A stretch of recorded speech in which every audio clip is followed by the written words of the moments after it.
bienvenue dans ce carillon. Ici, le thème abordé, c'est l'évaluation de la rentabilité client. Et l'énoncé est le suivant. L'entreprise Carillon fabrique et vend des cadenas destinés à des galeries marchandes, situées à l'intérieur des aéroports. Afin d'analyser sa situation financière, vous êtes chargé de calculer sa capacité d'autofinancement, la fameuse CAF. Pour cela, vous disposez donc du compte de résultat et du tableau des SIG, les soldes intermédiaires de gestion. Travail à faire, calculer le montant de la CAF. Alors, ici, on va donc à partir du compte de résultat ici présent, et bien calculer la CAF avec donc les SIG éventuellement à l'aide de la méthode additive. On va donc appliquer la méthode additive qui consiste en fait, comme le tableau vous le montre ici, à prendre donc les charges donc à partir du résultat net, d'accord, les charges non décaissées en plus et les produits non encaissés en moins. Alors le résultat net en fait correspond au résultat que vous avez ou bien dans le tableau des SIG, des SIG pardon, ici, ou alors même montant qu'on retrouve dans le compte de résultat ici, voilà, au solde créditeur bénéfice ici. Donc on commence par mettre ce montant là, 33 000 ici, donc 33 885, voilà. Ensuite dans les charges non décaissées, en fait les charges non décaissées correspondent principalement aux amortissements, aux dotations aux amortissements, les fameuses DAP. Et les produits non encaissés, donc c'est l'inverse, hein, ce sont les fameuses reprises, les RAP, les reprises sur amortissement et provision. Voilà. Il y a également deux lignes particulières à ne pas oublier. Ici, la ligne sur opération capital, partie exceptionnelle dans les produits, mais également dans les charges. Alors ici, il n'y en a pas, apparemment. On verra. Donc, les DAP, donc DAP d'exploitation.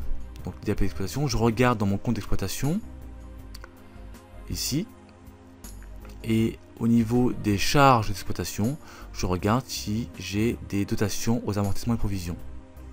Ici, j'ai 1000 et là, j'ai 300. J'ai donc 1300 à indiquer dans mon tableau, ici, 1300. Voilà. Ensuite, je regarde si j'ai des charges financières. Alors, ce qu'on va faire, c'est qu'on va partager l'écran en deux, comme ça. Ce sera beaucoup plus simple. 1300, donc au niveau du compte de résultat. Toujours dans les charges, mais cette fois-ci partie financière.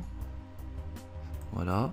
Donc là, partie financière, j'ai des charges d'intérêt et des escomptes obtenus, accordés, pardon. Donc je n'ai pas de DAP, donc je vais mettre un petit tiret, voilà, comme ça. Ensuite, DAP, donc charge exceptionnelle. Je n'en ai pas également, donc pareil. Tiret du 6, trait d'union. Voilà.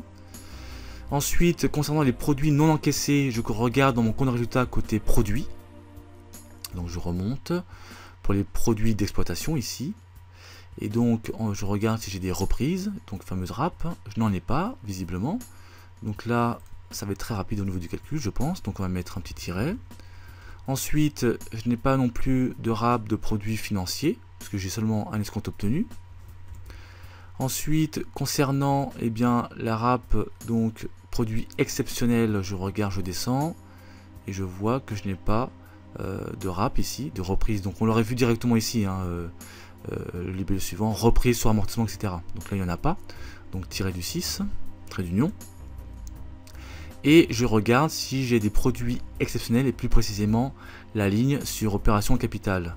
C'est le cas ici, j'ai bien un libellé sur opération capitale pour un montant de 120, que j'indique donc ici. Donc attention à prendre en compte uniquement ce libellé là et pas un autre. C'est-à-dire que si ici on avait eu un autre libellé avec un montant, on n'aurait pas pris ce montant, puisque on demande uniquement sur opération capitale.